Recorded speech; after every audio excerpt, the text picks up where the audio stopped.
Hello future doctors, welcome to our channel project BMS. आपके exams चल रहे हैं और सिलेबस बहुत बड़ा है, आप रिवाइज़ नहीं कर पाओगे। वेल, टेंशन लेने की ज़रूरत नहीं है, क्योंकि हम समझाएंगे कि कैसे कम पढ़ के भी आप अच्छे मार्क्स स्कोर कर सकते हो।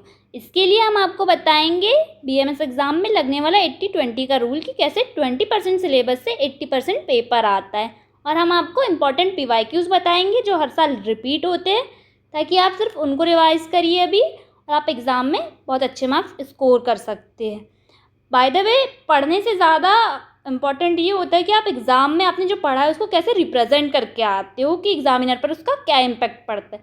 इसके लिए हमने आंसर राइटिंग स्ट्रेटजी डाल रखी है, आप उनको ज़रूर देख कर जाइएगा और आप हमारे चैनल को सब्सक्राइब कर लीजिएगा, ताकि आपको ऐसे ही वीडियो और मिलते रहे।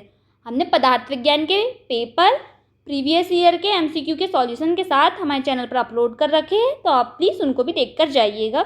जब आप पेपर देखेंगे तो आप देखेंगे कि उसमें एमसीक्यू हर साल 5-6 रिपीट ही होते हैं और कुछ सिमिलर ऑप्शन के साथ रिपीट होते हैं, तो आप ज़रूर देख के जाइएगा। तो चलिए शुरू करते हैं। ऑल द बेस्ट आपके एग्ज़ाम के लिए। अब हम आपको बताएंगे मोस्ट इम्पॉर्टेंट पीवाईक्यूज़ 10 मार्क्स के जो हैं। इसमें आप्त की परिभाषा, आप्त का लक्षण, आप्त का महत्व, इसकी चिकित्सा में उपयोगिता पढ़ लीजिएगा।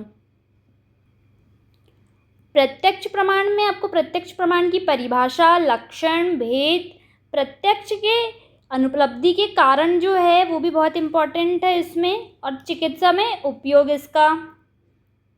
प्रमाण की परिभाषा, अनुमान प्रमाण की परिभाषा, आप इसमें परिभाषा में श्लोक लिख दीजिएगा, या तो फिर हिंदी में बेटर रहेगा कि आप श्लोक लिख दीजिएगा। 1 या 2 लाइन का ही रहता है तो ज़्यादा अच्छा इम्पैक्ट जाता है एग्जामिनर पर।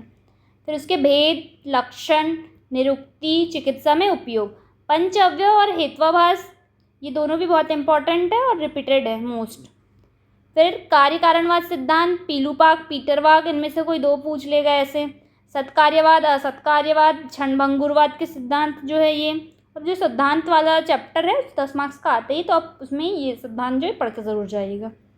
युक्ति प्रमाण की परिभाषा, लक्षण, भेद, उदाहरण, और चिकित्सा एवं अनुसंधान में युक्ति प्रमाण का उपयोग। आपको क्या करना है, जब भी आप क्वेश्चन अटेम्प्ट करोगे तो उसमें एक श्लोक ज़रूर मेंशन कीजिएगा।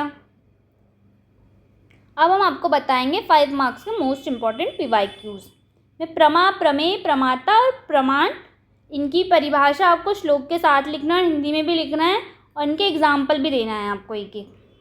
उपमान प्रमाण की भी परिभाषा, भेद, लक्षण और चिकित्सा में उपयोग, ये सब पढ़ के जाइएगा। कार्य और कारण की परिभाषा, उसके लक्षण और कार्य और कारण के भेद।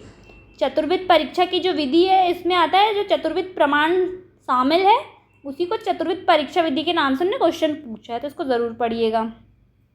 अर्थापत्ति एवं चेष्टा प्रमाण, हेतु, साध्य, पक्ष, इनकी परिभाषा विथ एग्जाम्पल आपको कंप्लीट करना है।